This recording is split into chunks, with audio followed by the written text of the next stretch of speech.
guys, it's Ariel And Jason. from Fix My Books, and today this is the last part of our video series on how to close a CCPC or Canadian Controlled Private Corporation. So this is part 6, post dissolution steps. If you haven't yet, please make sure you watch parts 1 to 5 before you get to this video. Okay.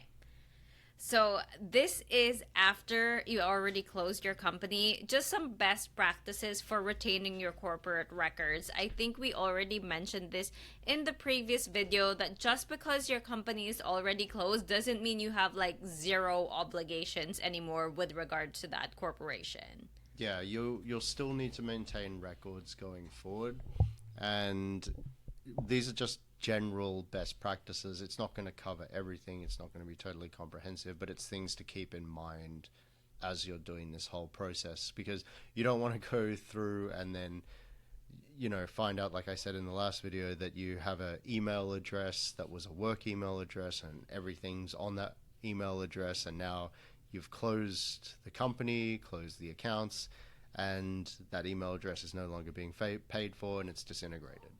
Yeah, because I think you mentioned that depending on the type of audit, they have like 5-6 years or something to review you, something like that. Yeah, you'll need to retain these pieces of information based on like whatever you've declared in your tax return, and what particular tax you may be paying on the T2 corporate return, and that will have different statutes that apply to it, and what things that you'll need to maintain. Especially if you've had a company open for a long time, like say you bought an asset in the beginning when you had this company open, and then eventually it was depreciated over 2 decades or something, and then you've got to maintain those records for the length of that asset, right? So it's going to have a really different time period. So let's just get into this. Understanding the retention periods. Permanent records. Retain minutes of directors and shareholders' meetings, share registers, the general ledger, and special contracts or agreements for 2 years after the corporation is dissolved. So 2 years is just really the minimum here. You may want to keep it for 3 just in case you have a audit within that period. But all these things, these are just standard things that you would have a record of if you opened a company through something like Owner.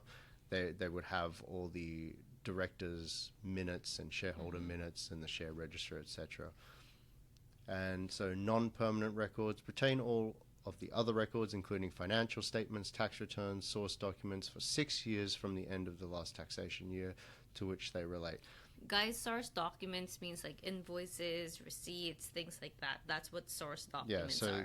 The original documents that you're using to cite based on like what you're going to put in your tax return. And the permanent records one, the reason why we say keep those for a number of years, because there may be something within the minutes that may be also relevant to a tax return. So, that's why we say minimum 2 years. Also maintain accurate and complete records. So ensure that all the financial transactions are accurately recorded and supported by the source documents such as invoices, receipts, and bank statements.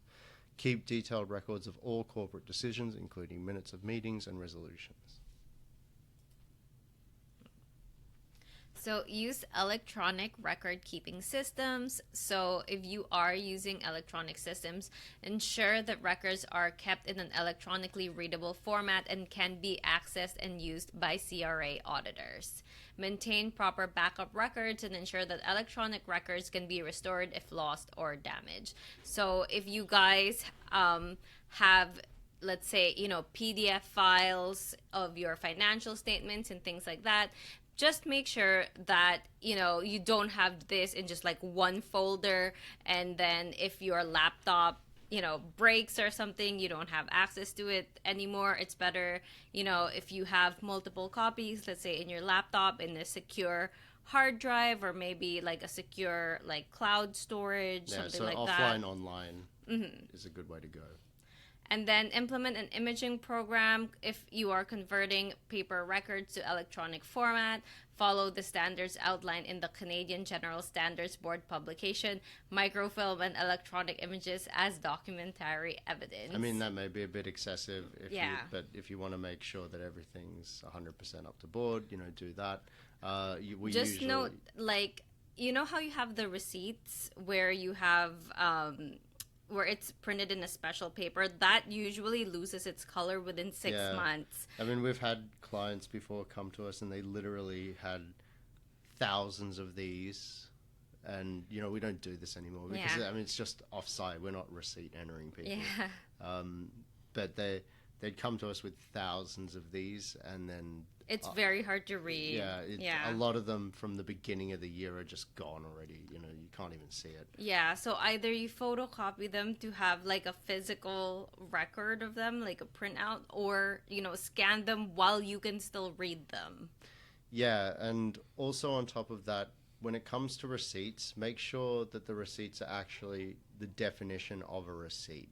So we see this a lot just generally in people's bookkeeping, where they'll get, that receipt, The credit card the printout. credit card printout, which that's not actually a receipt. So Or it just says like Visa, $10, so yeah. at a minimum, it needs to have the amount that was paid, the HST amount paid, the name of the supplier, or the name of the place that you bought this item the from. HST number of the person. HST number, itemized if possible, what was Yeah. actually bought.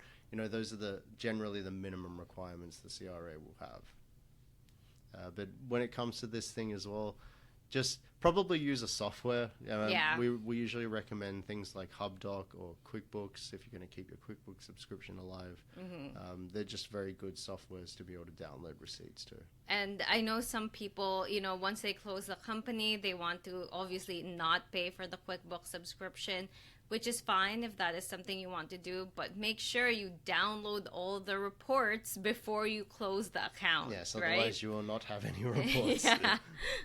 And the general ledger, obviously. Okay.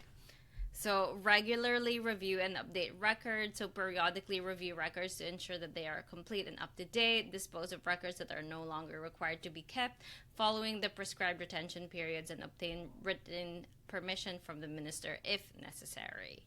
Yeah, so not much to do there except occasionally come back to it and then delete it if you don't need it anymore because the time has elapsed. Also, if these are paper records, if they have sensitive information like, SIN numbers, stuff like that, please make sure that you shred it. Don't just throw it out in the trash where anyone can find it and see all this sensitive information. Yeah, even old credit card statements or offers you get from the bank, those can have your credit card number on them. So just always shred that information if possible. Okay. So best practices for completing the transfer or distribution of property. Obtain the clearance certificate. So we talked about this one last time, and it's doing the TX 19. So before distributing any property, obtain the clearance certificate from the CRA to certify that all taxes have been paid or that acceptable security has been provided. And we spoke before that if you can't pay the taxes, they're going to have to take security over something. So sometimes it might be an asset in the business or something from you personally. Submit Form TX19 asking for a clearance certificate along with all the required documents. And then number 2, ensure all tax returns are filed and assessed. File all required tax returns and ensure they are assessed before requesting a clearance certificate. So this is just getting all the taxes paid up, so your HST, your payroll, and your corporate tax, and then pay any outstanding taxes, the interest and penalties if there are any applicable. And do this all before distributing any property. So document the distribution process. Keep detailed records of the distribution of the property, including the date of the distribution, the recipients, the value of the property distributed, and ensure the distribution is completed as soon as possible after receiving the clearance certificate. And I just want to rehash on this. Make sure that you follow the bylaws within the corporation as well. So if there are specific bylaws pertaining to who gets what within the shareholder bylaws or whatever other document you may have, you follow those and communicate with the beneficiaries. So these will usually be the shareholders, and inform beneficiaries of the distribution process, provide them with any necessary documents, and address any questions or concerns from the beneficiaries promptly and transparently. Mm-hmm. Again, like always, we've said in every video, seek professional advice. Don't try to do this on your own if you don't know how to, or if you don't have a thorough understanding.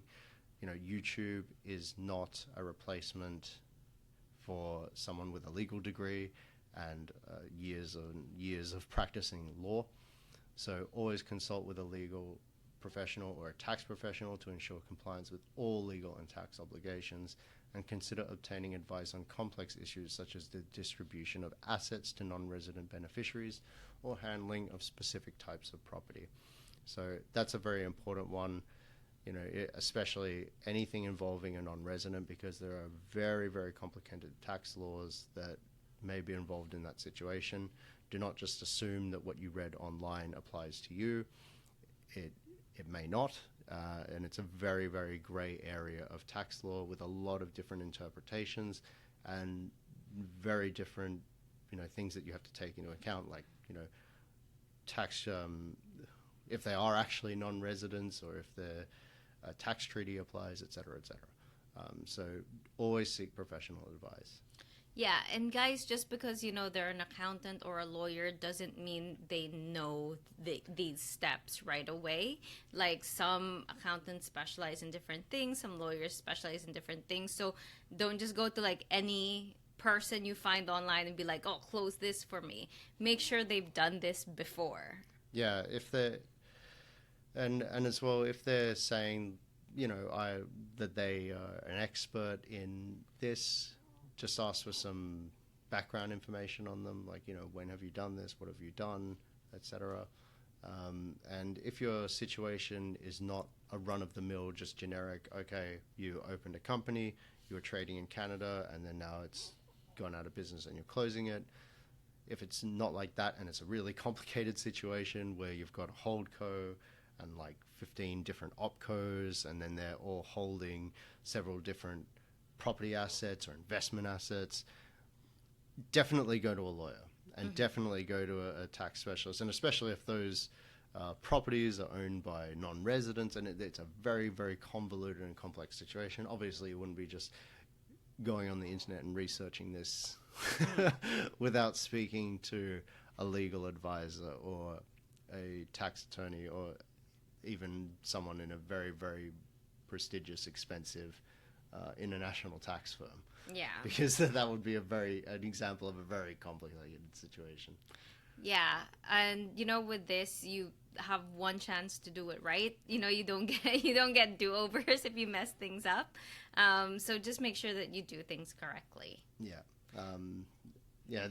There are no do-overs with this. When you submit things, they usually have to be right the first time. Yeah. So once again, this is Ariel and Jason from Fix My Books. I hope you guys found this video helpful. Again, this is part 6 which is the last part of our video series. And if you haven't yet, please make sure you watch videos 1 through 5, because those are really very helpful in terms of the steps on how to close your Canadian-controlled private corporation. If you guys have any questions, please comment them down below. I hope you guys learned something from this video. And once again, this is Ariel and Jason from Fix My Books. Have a great day.